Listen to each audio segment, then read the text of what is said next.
Student, तो पिछले class में हम लोग ज्योग्राफी पढ़ चुके थे।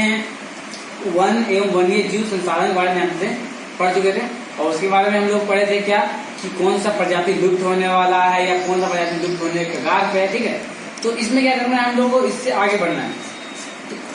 ठीक है, तो आज हम लोग पढ़ने का करके आगे नया सिस्टम है। ठीक है, भारत में जैव विविधता को कम करने, ठीक है, कम करने वाले कारकों में वन्य जीव के आवास का निवास, जंगली जानवर को मारना व अटकाने, परिवर्तनीय जलवायु प्रदूषण व फिर विनाशीकरण व दवानियत आदि शामिल है। बताया जा रहा है कि जैव विविधता मतलब जीवों में विभिन्नता कम होने का सब इम्पोर्टेंट कारण क्या है, जीव जो है हम लोग का जो जानवर सब है उसका दिन पे दिन कम होने का कारण क्या है कि जंगलों की कटाई, शिकार। ठीक है, आदमी को बहुत पहले क्या शौक था कि शिकार जंगल में जाकर शेर मारे, बाघ मारे। इससे क्या होता है, दिन पे दिन क्या होता है, लोगों की जनसंख्या घटता ही गया। ठीक है, और बताया जा रहा है क्या कि जंगल को काटना, जंगल की आधुनिक कटाई चल रही है। पहले बहुत मात्रा में जंगल था, अब जंगल उतना मात्रा में नहीं रहा। ठीक है, तो ऐसे हम लोग क्या हो रहा है कि जीव में विविधता, जीव में बहुत विविधताओं में उसकी कमी देखने को मिल रहा है। प्रदूषण है, फैलता ही जा रहा है। मतलब कि अब हम लोग का टेम्परेचर में जो है ये जीव लोग अपने आप को एग्जिस्ट नहीं कर पा रहा, मतलब ढाल नहीं पा रहा, जिसकी वजह से क्या हो रहा है, उन लोग की मृत्यु हो जा रही है। पर्यावरण, ठीक है, पर्यावरण विनाश के अन्य मुख्य कारकों में संसाधनों का असमान बंटवारा व उसके असमान उपभोक्ता के परिणाम के रख रखाव की जिम्मेदारी में क्या बोल रहा है, असमानता शामिल है। बताया जा रहा है कि पर्यावरण में जो ऐसे ऐसे कारकों का बंटवाव, मतलब जैसे संसाधनों की कमी हो रही है, जैसे जैसे हम लोग का क्या हुआ यहाँ पे, जैसे संसाधन की कमी हो रहा है, साथ साथ में हम लोग का भूमि निम्नीकरण हो रहा है, वैसे वैसे क्या हो रहा है कि हम लोग पर्यावरण को विनाश करने के लिए हम लोग खुद इम्पोर्टेंट, हम लोग मानव ही एक इम्पोर्टेंट कारक का काम करते हैं। ठीक है, बोल सकते हैं कि आमतौर पर विकासशील देश, ठीक है, जो विकासशील देश को बोलते हैं, जो विकास होने के कगार पे हो, ठीक है, तो बोलते हैं विकासशील देश। विकासशील देश में, ठीक है, पर्यावरण विनाश का मुख्य दोषी, ठीक है, अत्यधिक जनसंख्या को माना जाता है। विकासशील देश, जो देश विकास डेवलपमेंट होने के कारण पहुंचा हुआ है, उसमें सबसे इम्पोर्टेंट चीज उसमें बताया जा रहा है, उसको डेवलप होने से रोकने का सबसे बड़ा कारण क्या है उसका, तो अत्यधिक जनसंख्या पॉपुलेशन की वजह से जो देश होता है वो विकसित हो नहीं पाता है। यदि एक अमेरिका नागरिक, ठीक है, एग्जाम्पल, यदि एक अमेरिकी नागरिक का औसत, ठीक है, संसाधन उपभोक्ता एक, ठीक है, एक सामाजिक नागरिक का औसत उपभोक्ता 40 गुना ज्यादा है। बताया जा रहा है वहां के नागरिकों का औसत कमाई या कुछ भी लेते हैं, यहाँ के से 40 गुना वहां ज्यादा है, जिसकी वजह से क्या बताया जा रहा है, वे जो कंट्री है, वे जो देश है, वे क्या है, डेवलपमेंट में आता है। ठीक है, यदि एक अमेरिकी नागरिक का औसत बता चुके हैं। ठीक है, इस प्रकार शायद भारत में 5% धनी लोग 25% गरीब लोग की तुलना में अपने संसाधन उपभोक्ता द्वारा पर्यावरण को अधिक नुकसान पहुंचाते हैं। ठीक है, जिसे बता सकते हैं कि यहाँ पे इंडिया में मात्र 5% अमीर लोग ही जो है अपने संसाधनों के तहत क्या करते हैं, पर्यावरण को डिफॉल्ट करते हैं, मतलब कि उसको नुकसान पहुंचाते हैं तथा इन 5% लोगों की पर्यावरण रख रखाव में भी कई जिम्मेदारी नहीं होती है। बताया जा रहा है कि 5% जो लोग होते हैं, जो अमीर है, ठीक है, बताया जा रहा है कि 5% लोगों की पर्यावरण रख रखाव में भी कोई जिम्मेदारी नहीं होती है। प्रश्न यह है कि कौन क्या और कहां से, ठीक है, कौन क्या और कहां से और कितना उपभोक्ता कर रहा है। मतलब बताया जा रहा है कि कौन कितना मात्रा में पेड़ों के रही है, कुछ भी चीज में कितना मात्रा में मार्केट में बेच रहा है। सबसे बड़ा बात ये है करना है। क्या आप जानते हैं, क्या जानते हैं, आइए देखते हैं। तो क्या आप जानते हैं कि भारत में आधे से अधिक प्राकृतिक वन लगभग खत्म होने की बात सही है। बताया जा रहा है क्या कि भारत में लगभग आधा से ज्यादा जो वन्य एरिया है ना, उसको कटाई कर दिया गया है, मतलब अब नहीं रहा, मतलब खत्म हो गया है। ठीक है, 1/3 जलमग्न भूमि, ठीक है, वेटलैंड जो बोलते हैं, सूख चुकी है, जो कि 1/3 जितना पाना मात्रा में पहले के मुकाबले अभी जो है ना, उतना पानी यहाँ पे सूख चुका है। मतलब 1/3 पानी जो है अब सूख चुका है, वे जो जमीन है वो बंजर में तब्दील हो गया है, जहाँ पे कभी पहले पानी हुआ करता था।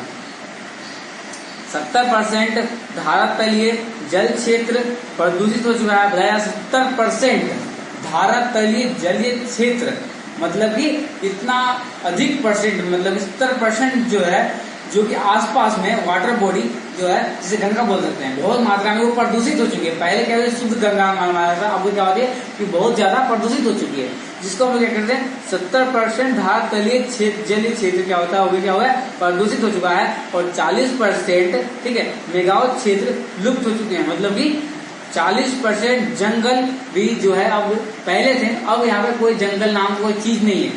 कोई किसी को बोल नहीं सकते यहाँ पहले कभी कोई जंगल भी हुआ करता था, ठीक है। और जंगली जानवर के शिकार और व्यापार तथा, ठीक है, वन्यजीव की दृष्टिकोण से कीमत पेड़ पौधे की कटाई के कारण हजारों वनस्पति और वन्य जीव जाति लुप्त होने के कगार पर पहुंच गई है। बताया जा रहा है कि अधिक मात्रा में पेड़ों की कटाई होने की वजह से, जानवरों की शिकार करने की वजह से, उन लोग को उचित इन्वायरमेंट नहीं मिलने की वजह से उन लोगों का क्या है, जनसंख्या जो है लुप्त होने के कगार पे पहुंच चुका है। क्योंकि वे अगर उस पर हम लोग अभी भी इकोनॉमिकल तरीका से अगर ध्यान ना दे उस पर, ठीक है, उसको हम लोग अगर मजाक में लेते हैं, ठीक है, तो अगर उसको हम लोग केवल एक नाम सुनने लायक हो जाएगा, फिर आगे में जो है नहीं रह पाएगा। फिर हम लोग बोले कि कभी कोई भी चीता, पहले पिक्चर क्लास पढ़ा चुके थे कि चीता जो था एशिया का सबसे ज्यादा स्पीड दौड़ने वाला क्या बोल सकते थे जानवर था, जो कि अब नहीं रहा, क्योंकि वे बहुत पहले ही इंडिया से क्या हुआ था, 1952 में घोषित कर दिया गया था कि वे इंडिया से उस वक्त ही लुप्त हो चुका था, ठीक है। तो ये बताया जा रहा है कि चीता जो है वह अब खत्म हो चुका है, कि नाम सुनने के लिए चीता हो गया। चलो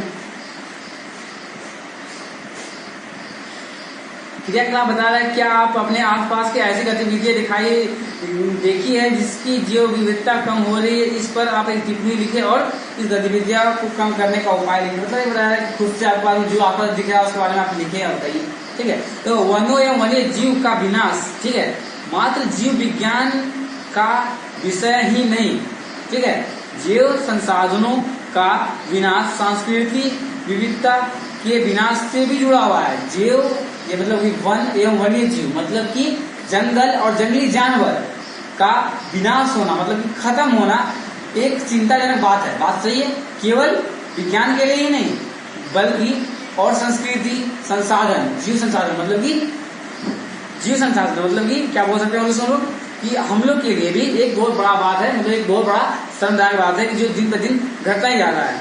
जीव विनाश के कारण कई मूल जाति और वनों पर आधारित समुदाय निर्धन हो जा रहे हैं। बताया जा रहा है कि जीव विनाश के कारण, मतलब कि जीवों के विनाश होने के कारण कई मूल जातियां या वन पर आधारित समुदाय जो कि जंगल पे ही आधारित है, वे सब जो है क्या हो रहे हैं, निर्धन हो जा रहे हैं, मतलब कि गरीब हो जा रहे हैं। मतलब कि जो व्यक्ति अगर जंगल पे टोटली डिपेंड है, अगर वो जंगल को ना मिले तो वे निर्धन होगा, खाने पर लाला पड़ जाएगा। बात यहाँ पे जा रहा है, बात यही है कि वे समुदाय जो जंगल पे डिपेंड होते हैं, जिससे कौन डिपेंड होते हैं, जैसे मैं बोल सकते गौवाला सब, क्योंकि मेरा गाय चराने के लिए उधर ही जा रहा है ना, अगर वे घास लोग काट दिए, जंगल हट गया तो वे लोग निर्धन होंगे नहीं, गाय खाएंगे। मतलब ये है कि वे समुदाय जो होते हैं वे गरीब के श्रेणी में आ जाते हैं, निर्धन हो जाते हैं। और आर्थिक रूप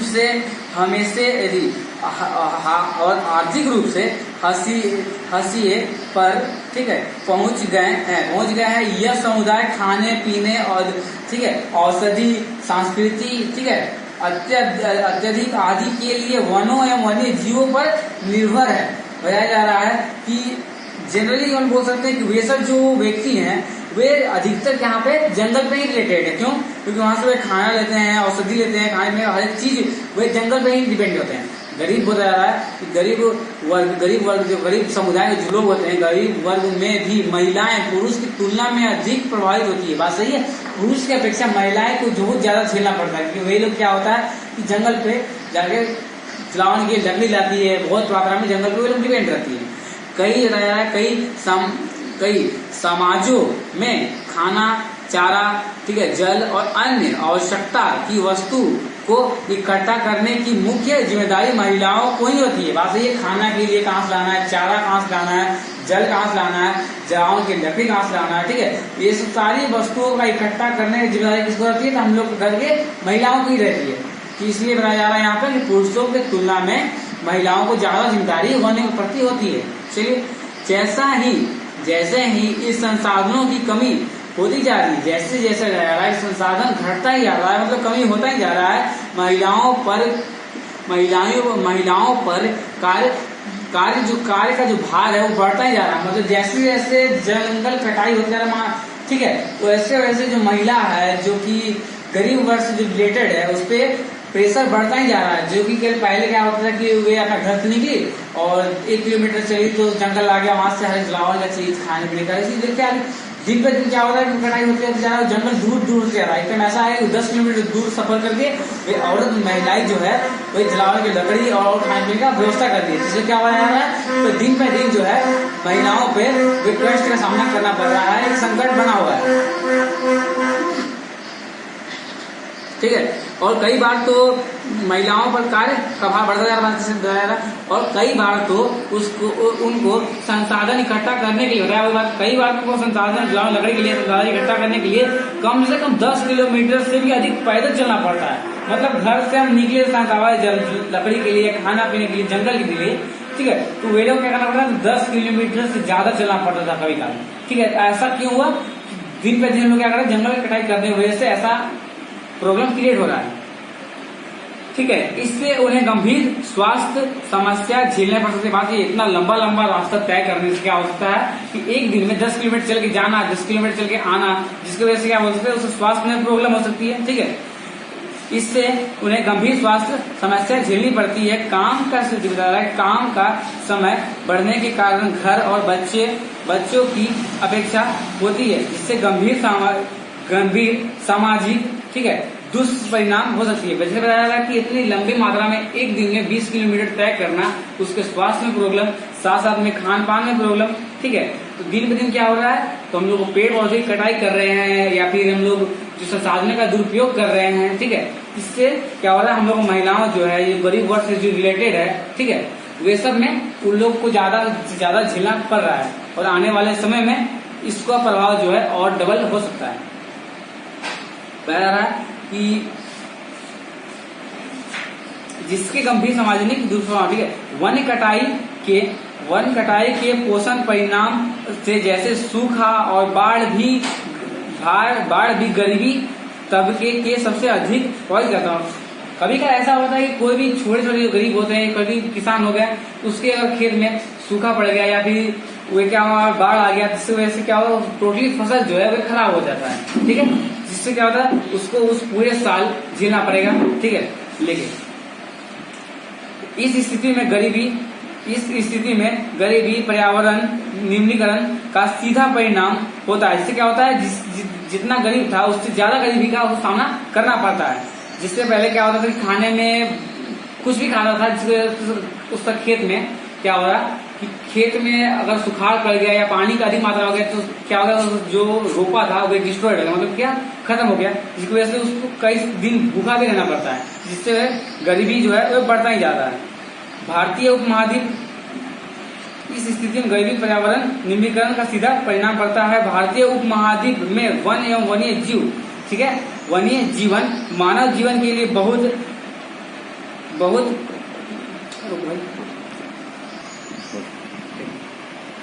भारतीय उपमहाद्वीप, ठीक है, भारतीय उपमहाद्वीप में वन एवं वन्य जीव मानव जीवन के लिए बहुत कल्याणकारी होती है। बताया कि वन एवं वन्य जीव मतलब कि जंगल और जंगल के जो जीव होते हैं वो मानव जीवन के लिए, ठीक है, क्या होता है, बहुत ज्यादा कल्याणकारी होता है। कैसे कि मानव जो होते हैं, क्या होता है, पहले क्या होता था कि मानव जो होते हैं जंगल पर ही डिपेंड होते हैं, क्योंकि वहां से वे खाने की चीज, जलावन की लकड़ी और सब भी क्या होते हैं, वे जंगल पे निर्भर करते थे।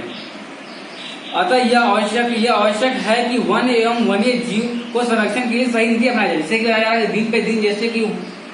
दिन पे दिन जैसे वन की कटाई हो रही है या फिर हम लोग का जो जीव था वे खत्म होते जा रहा है, उसके लिए उसको बचाने के लिए हम लोग को एक सही नीति का आवश्यकता होगा, मतलब कि हम लोग को जरूरी नीति अपनानी पड़ेगी। जैसे कि हम बताया जा रहा था कि एक चीता एक जानवर था जो कि अब लुप्त हो चुका है। तो उसमें उस वक्त भी क्या हुआ था, 1952 में इंडिया में चीता को क्या हुआ था कि उसको लुप्त के कैटेगरी में शामिल कर दिया गया था। तो उसको उस वक्त उसको बचाने के लिए हम लोग सही नीति अपनाए नहीं थे। इसलिए अब हम लोग बोल सकते हैं कि किसी भी चीज को बचाने के लिए वन को बचाने के लिए हो गया, वन्य जीवन को बचाने के लिए हम लोग क्या होना, एक सही नीति का अपनाना बहुत आवश्यक है। ठीक है, भारत में वन एवं वन्य जीवन का संरक्षण कैसे होता है, वन्य यहाँ का जंगल और वन्य जीवन में संरक्षण भी देखते हैं। वन्य जीवन और वनों में तेजी गति से हो रही, ठीक है, ह्रास, मतलब कि जल्दी ज्यादा से ज्यादा पेड़ कटाई या वन का कम होना, ठीक है, ह्रास के कारण इसका संरक्षण बहुत आवश्यक हो गया है। बताया जा रहा है कि जितना ज्यादा मात्रा में वन जीवन की कटाई, मतलब वन जीवन की मृत्यु हो रही है, ठीक है, कम हो रही है, या फिर पेड़ों की कटाई हो रही है इतना मात्रा में, उसको हम लोग को बचाना बहुत ज्यादा जरूरी हो जाएगा, क्योंकि आने वाला जो हम लोग का पीढ़ी है, ठीक है, जनरेशन है, उस पर बहुत मात्रा में इफेक्ट पहुंचाएगा। ठीक है, परंतु हमारे वनों एवं वन्य जीव का संरक्षण करना आवश्यक क्यों है। सबसे पहले बताया जा रहा है कि परंतु हमारे वन मतलब कि जंगल और वन्य जीवन का संरक्षण करना आवश्यक क्यों है, ये पूछा गया। ठीक है, तो संरक्षण से परिस्थिति विविधता बनी रहेगी। संरक्षण से क्या होगा, संरक्षण से जो परिस्थिति जो है वो अनुकूल रहेगा, मतलब विविधता बनी रहेगी तथा हमारे जीवन में, ठीक है, हमारी जीवन में सघन संसाधन जैसे जल हो गया, वायु हो गया तथा मृदा हो गया बनी रहेगी। इससे कहा जा रहा है कि हम लोग को इसलिए पेड़ की और भी जीवों की क्या करना पड़ेगा, रक्षा करना पड़ेगा, संरक्षण करना पड़ेगा, लेकिन हम लोग उसके लिए कुछ करना पड़ेगा।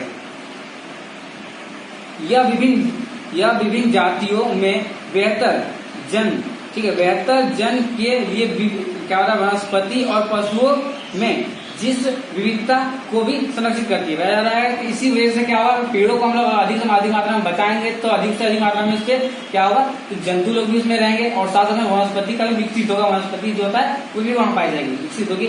उदाहरण के तौर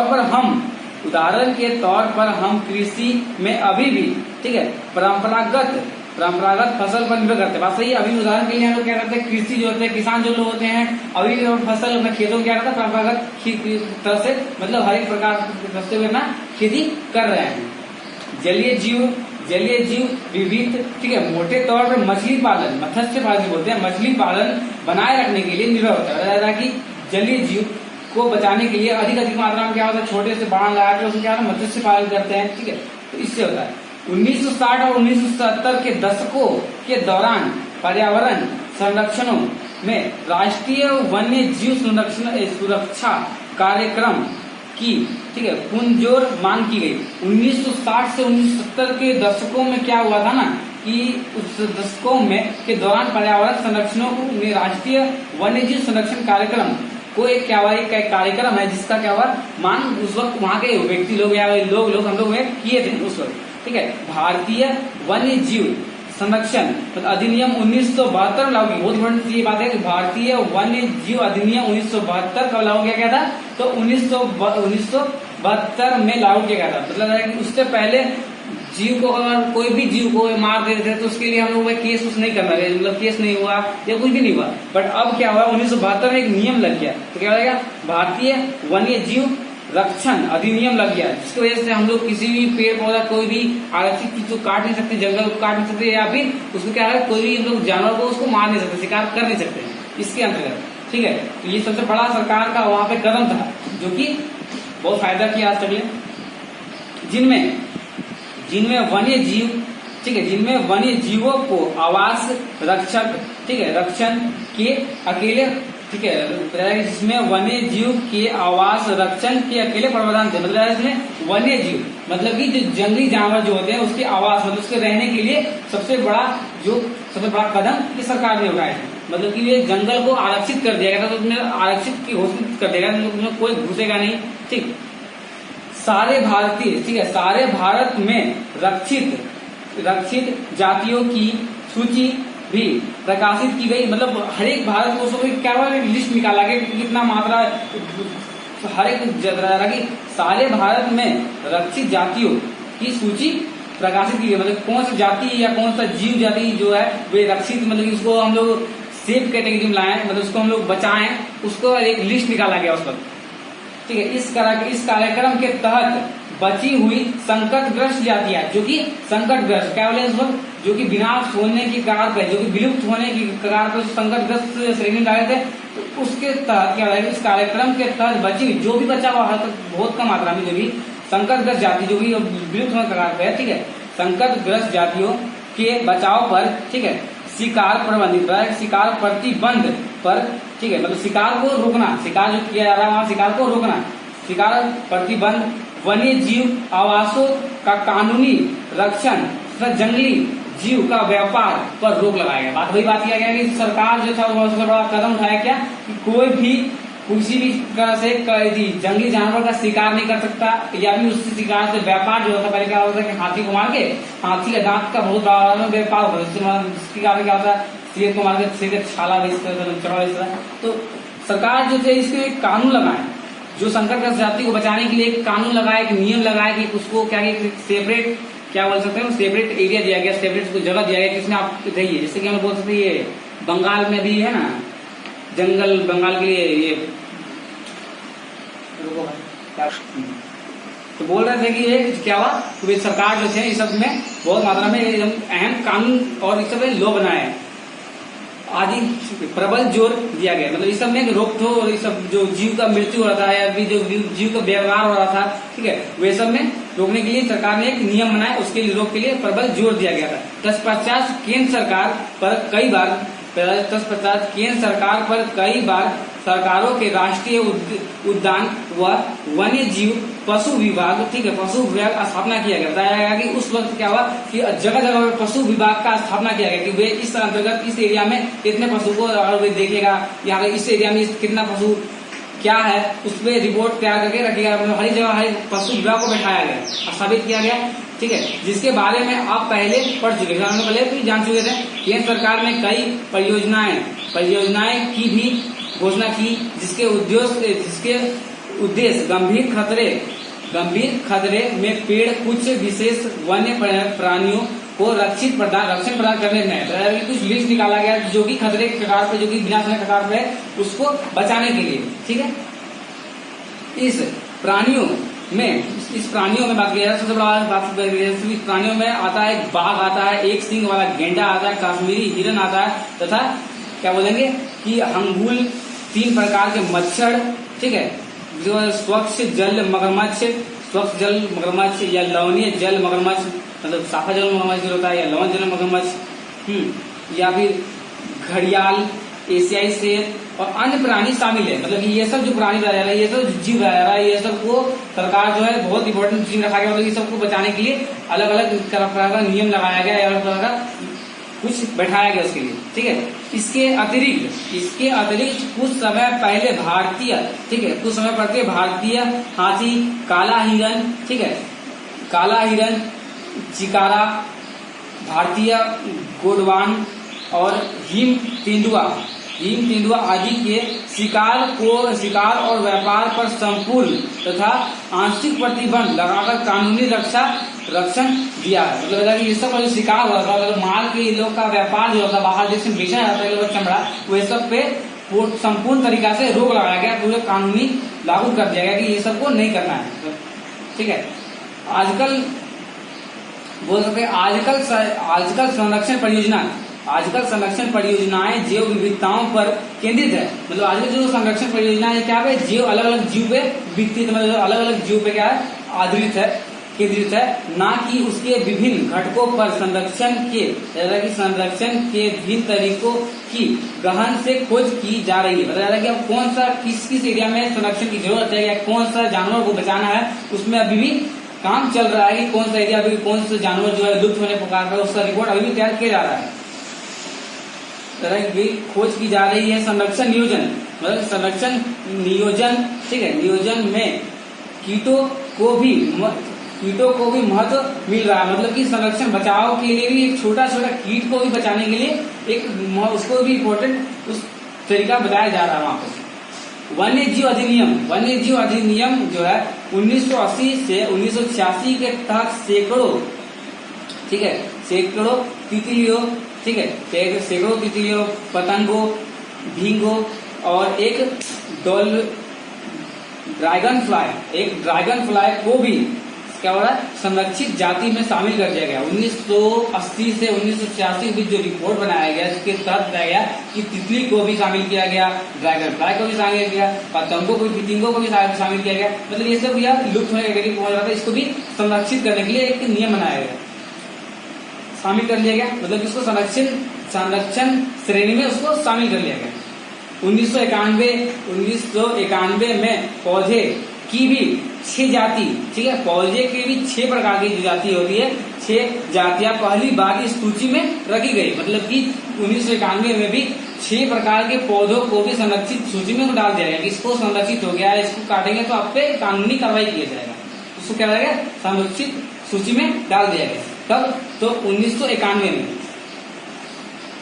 वन्य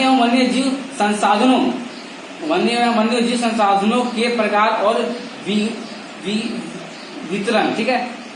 यदि हम वन एवं वन्यजीव संसाधनों को संरक्षित करना चाहे तो उनका प्रतिबंध, नियंत्रण और विनियम अपेक्षाकृत कठिन होगा। बताया जा रहा है कि यदि हम लोग वन एवं वन्यजीव संसाधनों को संरक्षित करना चाहें तो उसका प्रतिबंध, नियंत्रण या विनियम अपेक्षाकृत कठिन होगा। मतलब कि अगर हम चाहें कि वन्य जीव या फिर जो जीव या जंगल हो उसको हम लोग जल्दी से जल्दी बचाना चाहें तो उसको बचाना बहुत, नियंत्रण करना बहुत मात्रा में कठिन होगा, क्योंकि हम लोग पता नहीं चले कि कौन सी जाति जो है वो विलुप्त होने के कगार पे है या कौन सी जाति भी है अधिक मात्रा में। उसके क्या होता है, बहुत बड़ा योजना काम होता है कि रिपोर्ट की जरूरत होता है कि इसको हम लोग करना है, ठीक है। तो मतलब वो कठिन होता है। भारत में अधिकतर वन, मतलब कि अधिकतर जंगल और अधिकतर वन्य जीवन मतलब कि जंगली जानवर जो गए या तो प्रत्यक्ष रूप से सरकार के अधिकार क्षेत्र में है। बताया जा रहा है कि अधिकतर जंगल जो है किसके अंतर्गत में है, सरकार के अंतर्गत में है। ये जंगली जानवर किसके अंतर्गत में, सरकार के अंतर्गत में आते हैं। या फिर वन्य विभाग अथवा अन्य विभागों में जारी सरकारों के प्रतिबंध में, ठीक है, इन्हें निम्न वर्गों में बांटा गया। बताया जा रहा है कि टोटली चीज जो है ना, वे जंगल हो गया या जंगली जानवर हो गया, अब कौन सा ये किसके क्षेत्र में आ गया, ये किसके अंतर्गत आ गया, वे अब सरकार के अंतर्गत आ चुके हैं। बताया कि इन्हें निम्नलिखित वर्गों में बांटा गया है। बताया रहा कि अतिरक्षित वन वर्ग का नाम है, कि अतिरक्षित वन देशों में आधे से अधिक वन क्षेत्र, ठीक है, आधे से अधिक वन क्षेत्र आरक्षित वन घोषित किया गया है। मतलब बताया जाता है कि देश भर में अभी आता जाता जो जंगल है ना, क्या उसको बताया गया कि वे आरक्षित, मतलब कि उसको आरक्षित कर दिया गया है, आरक्षित वन को घोषित कर दिया गया है। जहां तक वन एवं वन्य प्राणी मतलब जंगल और जंगल के जीव जो है, प्राणी हो गया, वो संरक्षण की बात की गई है। बताया कि उसके अंदर उसको सुरक्षित एक संरक्षण दिया गया है, उसको बचाव का सुविधा दिया गया है। आरक्षित वनों को सावधानी मूल्यवान बनाया गया। मतलब कि आरक्षित जो वन है, मतलब जो की सुविधा है उसको हर एक प्रकार का सुविधा उसके अंदर दिया गया है। मतलब कि कोई भी जीव जो है खाना नहीं पहुंचाया जा रहा उस वन के अंदर, उसको वहाँ पे हर एक चीज को प्रोवाइड करवाया जा रहा है। किसके अंतर्गत, इस सरकार के अंतर्गत हो रहा है। एक ख नंबर बोल रहा है कि रक्षित वन, कौन सा ये बात है, रक्षित वन एक ये नियम जो है ये वर्ग में बांटा गया। ये सेकेंड वर्ग है, क्या है, रक्षित वन। वन विभाग के अनुसार देश के कुल वन क्षेत्र का 1/3 हिस्सा रक्षित है। मतलब कि टोटली वन, ठीक है, का 1/3 जो भाग है ना, वे वन वे क्या है, उसको हम लोग क्या कर दिए, रक्षित क्षेत्र में ला चुके हैं। मतलब वे टोटली अब सरकार के अंडर में आ चुका है। इस वनों को और अधिक नष्ट होने से बचाने के लिए इसका केवल सुरक्षा की जाती है। बताया कि इस कटाई को हम लोग बचाने के लिए दिन पे दिन इसको हम लोग रोका जा रहा है। मतलब कि दिन पे दिन उसमें लोग क्या कर रहे हैं, इस सुविधा कर रहे हैं, रोक रहे हैं। इसके लिए उस पर क्या हुआ, सरकार जो है उसमें नियम लगा दी कि उस पे जंगल के अंदर आम आदमी को घुसना मना हो जाएगा या फिर कोई भी जंगली जीव को मारना मना हो जाएगा। तो वे रक्षित वन के अंदर आ गया। तीसरा नंबर बताया जा रहा है कि अवगिकृत वन, ठीक है, अन्य सभी प्रकार के वन एवं बंजर भूमि। कि अन्य सभी प्रकार के वन एवं बंजर भूमि को सरकार, ठीक है, व्यक्तियों और समुदाय के स्वामित्व में होते हैं, ठीक है, अति वर्गीकृत वन कहा जाता है। बताया जा रहा है कि अन्य सभी प्रकार के वन एवं बंजर भूमि सरकार के व्यक्तियों या समुदाय के स्वामित्व में होते हैं। मतलब कि ऐसा वन या फिर ऐसा बंजर भूमि जिसपे व्यक्ति या फिर कोई समुदाय मतलब कोई भी जाति, ठीक है, स्वामित्व का मतलब उसका देखभाल करता हो या फिर रक्षा करता हो, उसके अंतर्गत ये क्या आता है कि अविकृत वन, उसको हम लोग क्या कह सकते हैं, उसको बोल सकते हैं अविकृत वन कहते हैं। ठीक, तो आज के लिए हम लोग बस इतना ही पढ़ेंगे, वन संरक्षण और रक्षण जो पढ़ रहे हैं इसके बारे में आएंगे और बता रहे हैं आप लोगों को क्या करना है, जो आज पढ़े, ठीक है, उसको आप लोग फिर से घर में रीडिंग कीजिएगा, जो उसका इंपॉर्टेंट पॉइंट आपको लगेगा, ठीक है, उसको एक अलग से कॉपी में नोट्स के तौर पे लिखिएगा। शुरू से एक बार इसमें से बताया जा रहा है कि जो इंपॉर्टेंट डेट बता रहा है कि इस अंतर्गत इसके लगाया गया है, जो भी चीज बताया जा रहा है कि जैसे कि कौन सा श्रेणी में किसको रखा गया है, संदर्भ श्रेणी में किसको रखा गया है, ठीक है, तो मतलब जो भी बहुत ज्यादा जो इंपॉर्टेंट होता है, जो कि एग्जाम का व्यू में होता है, जो दिखना होता है, ठीक है, उसको हम लोग क्या करते हैं एक अलग कॉपी में लिखना होता है, क्योंकि उससे हम लोग बहुत ज्यादा हेल्प मिलेगा।